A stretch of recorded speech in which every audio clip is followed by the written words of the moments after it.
Thank you, Lord, again for this new year. And thank you for what you did for us last year. We ask, oh God, that you speak to us this morning. Let your word do us good. We desire more of your testimonies. We promise to give you all the honor and glory. Thank you, our Lord. Thank you, our God. Be exalted in Jesus' name. Please be seated. God bless you. God bless you. Let me welcome all of you to Soul Winners Assembly of the Redeemed Christian Church of God. And this morning, we're going to do two things. Firstly, I will talk a bit about testimony, and then we'll share some testimonies. A pastor who spoke in the first service, Pastor Reka, spoke extensively on what a testimony is. But let me just define testimony in very simple terms. A testimony is a true account of what God has done in your life. Testimony is a true account of what God has done in your life. When a man gives a testimony without God, it is a story. Any man who gives a testimony without naming God or Jesus, all he's doing is telling you a story. And you're allowed to give stories. But when we talk about testimony in the church, we are saying the things we have seen, the things we have heard, what God has done in our lives. If you look at Revelations chapter 1 verse 2, it summarizes what testimony is all about. Revelations chapter 1 verse 2. Who bear record of the word of God and the testimony of Jesus Christ and of all things that he saw. Three things were mentioned in this place. Record of the word of God is testimony. The testimony of Jesus Christ is testimony. The things that he saw and heard. So if you are looking at testimony, you are talking about a record of the word of God. The testimony of Jesus and what we have seen and heard. That is what testimony is all about. There's a verse of scripture that explains completely what a testimony is. 1 Thessalonians 5:18. He said, in everything, give thanks. Let me vary it. In everything, give testimony. For this is the will of God in Christ Jesus concerning you. That's a testimony. In everything, give thanks, give testimony. For this is the will of God in Christ Jesus concerning you. Testimony is giving thanks. Testimony is gratitude. Some people express their testimonies by way of songs.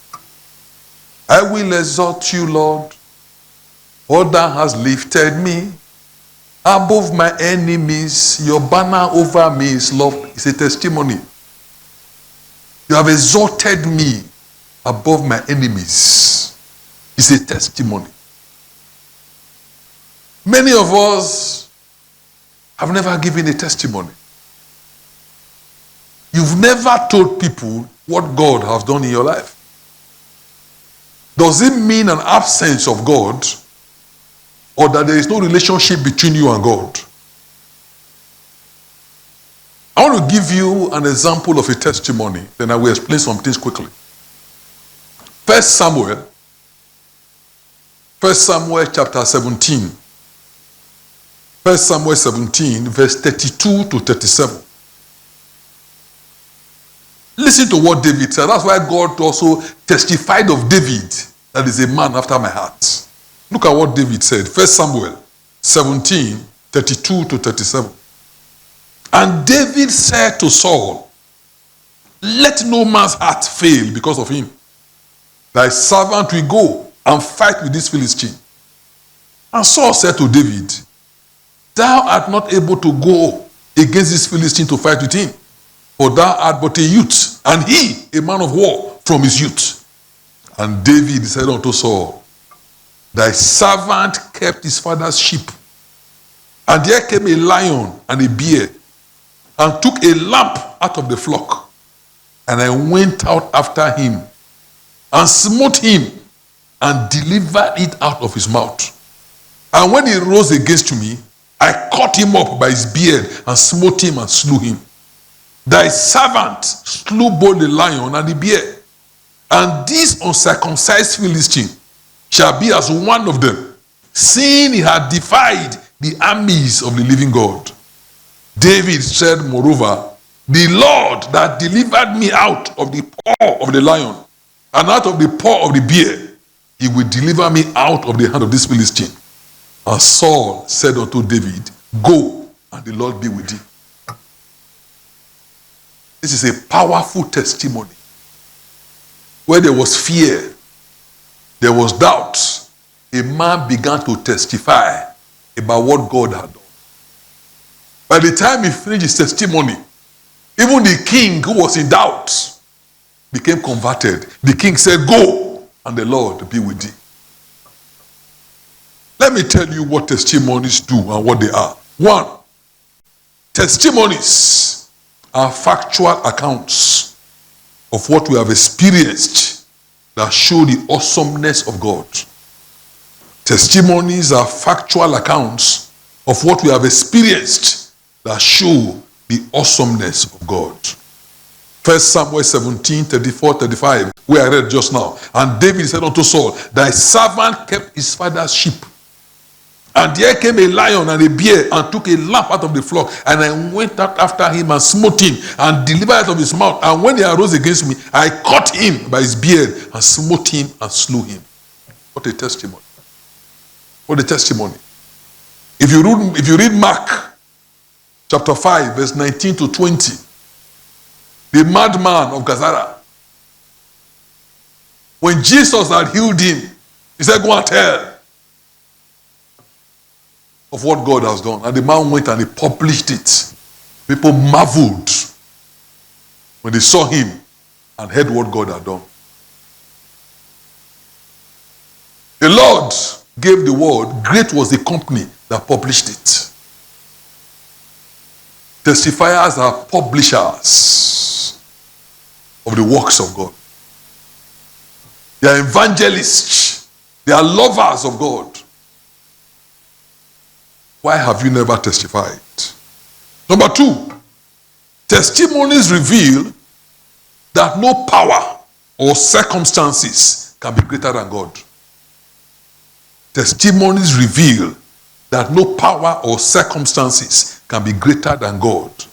1 Samuel 17, 36, thy servant slew both the lion and the bear, and this uncircumcised Philistine shall be as one of them, seeing he had defied the army of the living God.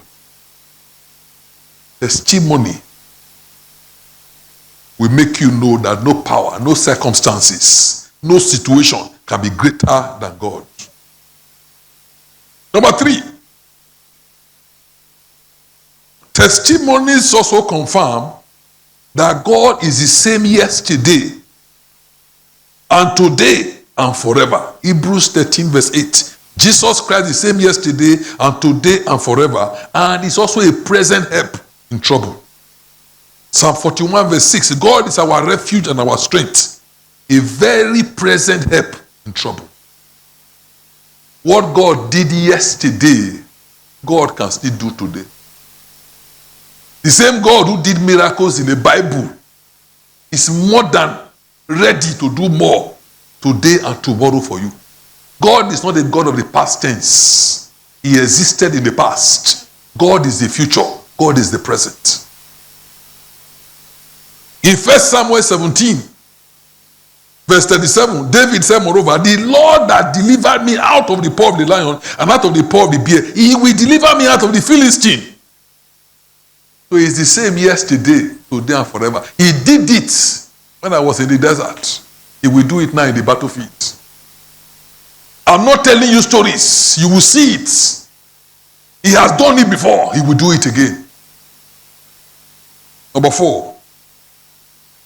Testimonies strengthen us. Testimonies strengthen us. 1 Samuel 17:32. David said to Paul, let no man's heart fail because of him. Thy servant will go and fight with this Philistine. You are afraid. You hear testimonies. Strength comes. You begin to realize that your problem will actually turn to you for a testimony. I didn't hear somebody say amen. Amen. Number 5. Testimonies address our fears and increase our faith. You know, in 1 Samuel 17:33, Saul said to David, thou art not able to go against this Philistine to fight with him, for thou art but a youth, and he a man of war from his youth. And there are many of you who are discouraged because of what people have said. Well, that man, that your enemy is too strong. There's no way you can fight him. That land, just leave it for him. He's a killer. There's nothing you can do. Now your boss, no. If he has told you you can't be promoted, forget about it. No prayer will do it. But when you hear testimonies, when you hear testimonies, you will find out that your faith begins to increase. Testimonies build your faith. Number 6, testimonies erase doubt and bring confidence. It erases doubt and brings confidence. In 1 Samuel 17:37, David said, moreover, the Lord that delivered me out of the paw of the lion, out of the paw of the bear, he will deliver me out of the hand of the Philistine. And Saul said unto David, go, and the Lord be with thee. The same David, the same Saul, who was afraid all of a sudden. Saul was not telling him, go, the Lord is with thee. That is the power of testimonies. It erases doubts. It brings confidence. When he heard this young man slew a lion, he slew a bear. Then who is this man? Who is this man? What the testimony? A lion, a bear, the same day. No, this man can do it. I pray this morning that as you hear testimonies, your faith will be built up. Amen. Your fears will go. Amen. You will begin to walk in boldness in the name of Jesus. In Mark 9:23-24, Jesus said unto him, if thou can believe, all things are possible to him that believeth.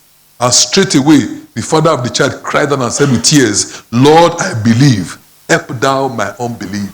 Testimonies will help your unbelief. What you need to change your situation is to believe. As long as you enter this year with a heart of unbelief, nothing will change.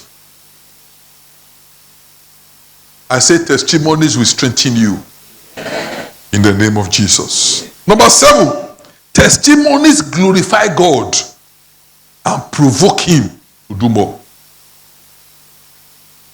Glorify God and provoke him to do more. In 1 Samuel, I'm repeating the same verses just to make you understand these things. In 1 Samuel 17:37, David said, moreover, the Lord that delivered me out of the paw of the lion and out of the paw of the bear, he will deliver me out of the hand of this Philistine. And Saul said unto David, go, and the Lord be with thee. In 1 Samuel 17, some few verses after, 45-50, said David to the Philistine, thou comest to me with a sword and with a spear and with a shield, but I come to thee in the name of the Lord of hosts, the God of the armies of Israel, whom thou hast defied. This day will the Lord deliver thee into my hand, and I will smite thee and take thy head from thee, and I will give the carcass of the host of the Philistines. This day unto the fowls of the air, and to the wild beasts of the earth. And all the earth may know that there is a God in Israel. And all this assembly shall know that the God saveth not with sword and spear, for the battle is the Lord, and he will give you into our hands. And it came to pass, when the Philistine arose and came and drew near to meet David, that David hasted and ran towards the army to meet the Philistine. And David put his hand in his bag and took thence a stone and slang it and smote the Philistine in his forehead, that the stone sunk into his forehead, and he fell upon his face to the earth. So David prevailed over the Philistine with a sling and with a stone, and smote the Philistine and slew him. But there was no sword in the hand of David. No sword. He said, but there was no sword in the hand of David. His testimony provoked God to finish the battle. He boasted of God, and God was provoked. David was not the person fighting the war. God himself took over. And without a sword, Goliath was brought down. Number 8, testifiers are grateful and obedient to God. They are grateful. They appreciate the move of God in their lives. They don't take things for granted. I read to you just now 1 Thessalonians 5, verse 18. In everything, give thanks. For this is the will of God in Christ Jesus concerning you. Yesterday I was with two of my friends, and I told them, have you ever given a testimony in church? And they were looking at me. And I said, this month is a month of testimony. And one of them said, yes, he's waiting for something. When that thing happens, no. Testifiers are not waiting for something. Every day, God is acting on your behalf. The Bible says God loads us daily with benefits. If it had not been for the Lord who was on our side, where would we have been? Every day has its danger. And that's why we are told here, in everything, give thanks. For this is the will of God in Christ Jesus concerning you. But many of us, when we travel, a road that armed robbers, kidnappers ply, and nothing happens to us.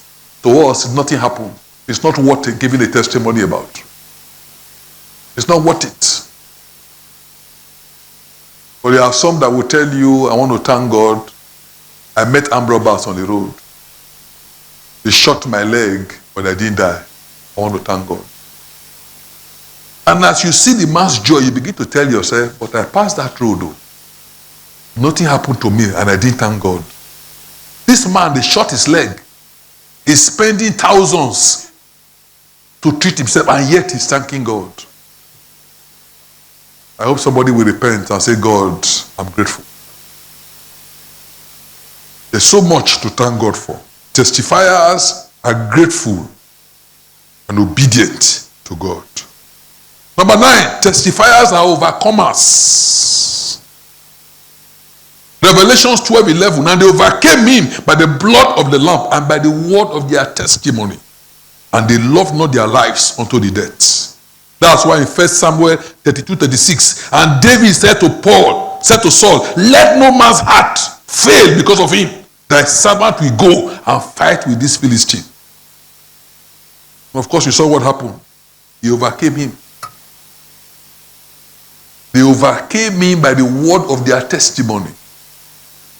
David overcame Goliath by the word of his testimony.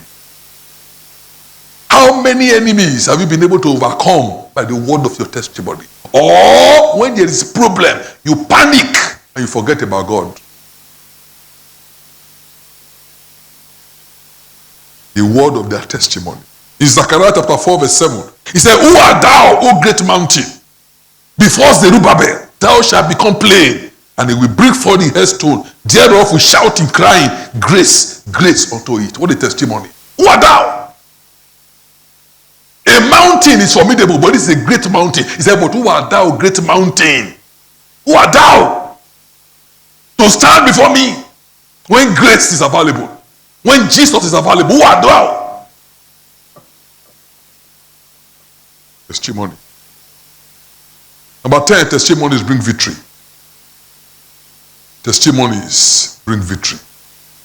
In Luke 21, verse 12 to 13, and before all this, Luke 21, verse 12 to 13, before all this, they shall lay their hands on you and persecute you, delivering you up to the synagogue and into prison, being brought before kings and rulers for my name's sake, and they shall turn to you for a testimony. No matter what they are doing, he shall turn to you for a testimony. You know, when you stand to begin to testify, it means that the enemy failed. It failed. Only the living can testify. Only the living. You stand in God's presence and say, look at what they were planning. Testimonies bring victory. 1 Samuel 17:51. Therefore David ran and stood before the Philistine and took his sword and drew it out of the sheath thereof and slew him and cut off his head therewith. And when the Philistines saw their champion was dead, they fled. Brethren, this month your enemies will flee. Yeah. I said your enemies will flee. Yeah. Your problems will flee. Yeah. You know, there's a spirit that controls sickness. Do you know how that spirit will feel when you come to church? I say, hey, praise the Lord. Malaria was trying to worry me, but malaria forgot that I'm a carrier of the Holy Ghost. So I told Malaria, you're wasting time. You can't keep me at home, I'm in church. You know that spirit will tell Malaria, just leave that place, it's a waste of time. You know what they talk? He's even using problem to talk in church. Can you imagine the rubbish? That means those with malaria now will now be strengthened. They'll no longer be afraid. Let's leave him alone. That is a power in testimonies. Are you understanding what I'm saying? Testimonies bring victory. Number 11. Testimonies invoke the spirit of prophecy. Testimonies invoke the spirit of prophecy. Revelations 19:10. And I fell at his feet to worship him. And he said unto me, See thou do it not. I am thy fellow servant and of thy brethren that have the testimony of Jesus. Worship God, for the testimony of Jesus is the spirit of prophecy. The testimony of Jesus is the spirit of prophecy. Let me show you a prophecy. In 1 Samuel 17:36 to 37, David told them, Thy servant slew both the lion and the bear, and this uncircumcised Philistine shall be as one of them. Before Goliath fell down, he had told them, Goliath will fall. He told them, I know my relationship with God. Let me testify. I slew a lion and a bear. This Goliath will fall. When he said that, that's when Saul told him, go, the Lord be with thee. What happened? Goliath fell. The spirit of prophecy. Before problems begin to make noise, you will tell those problems you will collapse. You will have no hold over me. You will collapse. You will come over, but you will collapse. Many are the afflictions of the righteous, but the Lord will deliver him of them all. The spirit of prophecy. Last word. Testimonies confirm the truth in God's word. Testimonies confirm the truth in God's word. John 8, verse 17 to 18. It is also written in your law that the testimony of two men is true. I am one that bear witness of myself, and the Father that sent me beareth witness of me. When you testify to the goodness of God, you confirm the truth of his existence. Testimonies confirm the truth in God's word. In 1 John chapter 4, verse 14 to 15, he said, and we have seen and do testify that the Father sent the Son to be the Savior of the world. Whosoever shall confess that Jesus is the Son of God, God dwelleth in him, and he God. Testimonies confirm the truth in God's word. In 1 Corinthians chapter 1, verse 4 to 6, he said, I thank my God always on your behalf for the grace of God which is given you by Jesus Christ, that in everything you are enriched by him, in all utterance and in all knowledge, even as the testimony of Christ was confirmed in you. The testimony of Christ was confirmed in you. Your utterance, your worship, your behavior has confirmed the testimony of Jesus. Those who were in doubt, when they saw you, they believed. What a testimony. That's why Jesus told them on the earth, he said, if you are ashamed of me before men, I'll be ashamed of you before my Father in heaven. A man who does not testify is a man who is ashamed of what God has done for him. He's a man who is not grateful and does not appreciate the work of God. He's a man who has refused to be obedient to the commandments to publish his work. David spoke to the men that stood by him, saying, that's 1 Samuel 17:26. He said, what shall be done to the man that killeth this Philistine and taketh the reproach away from Israel? From Israel. For who is this uncircumcised Philistine that he should defy the armies of the living God? For him, what that man was saying was an insult to God. He was asking them, what will be done? Does this man know who we are? Does he know the relationship we have with God? Who is he? He was asking them. And they thought he was joking. Until they approached the king. And when he shared his testimony with the king said, go. The Lord is with you. Bow down your heads in prayer. Just want to encourage you a bit to understand the power in testimonies. It's not something that we come to say to entertain. No! Testimonies bring answered prayers. A man who testifies is a testifier because every day testimonies begin to happen and abound in his life. Testimonies pleases God. I want you to resolve in your heart to recognize the move of God in your life. A man who does not testify is a man who says, God has no place in my life. Everything I have done, everything I have achieved, I did on my own. Who is God? But when a man knows God, he testifies of him.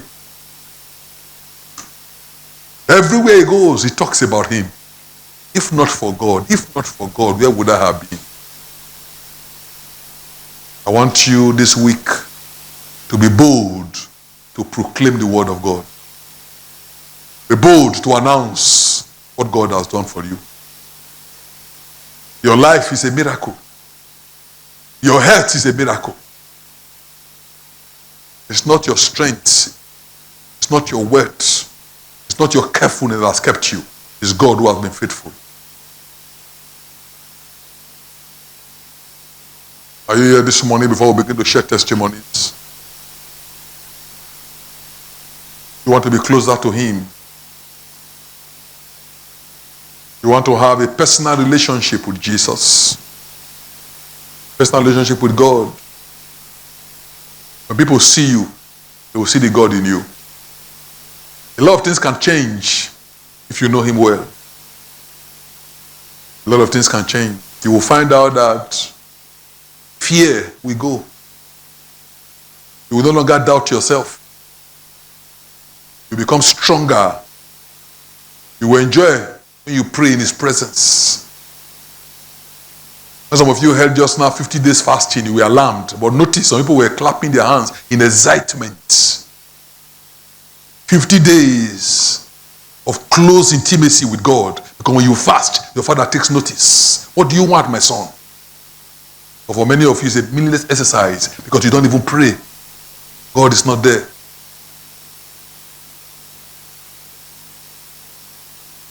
Testimony is expressing your relationship with Jesus. You are telling the world, I have a relationship. I have a Father, Almighty Father. He is King of Kings and Lord of Lords. I have a Father. My testimony. But it's also a warning to the devil and to enemies that they cannot toy with me. I have a Father.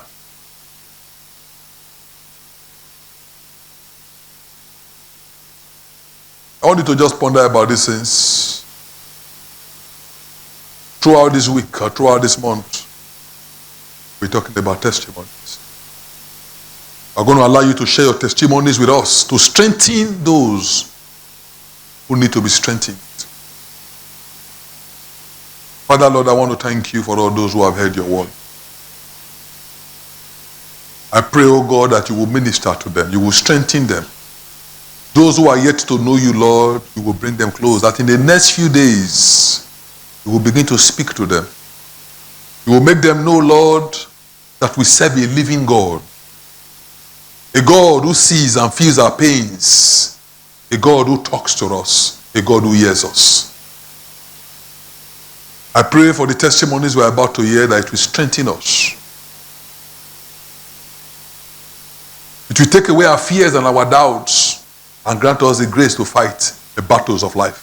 And may God give us victory in everything that we do. Father, we thank you. In Jesus' name.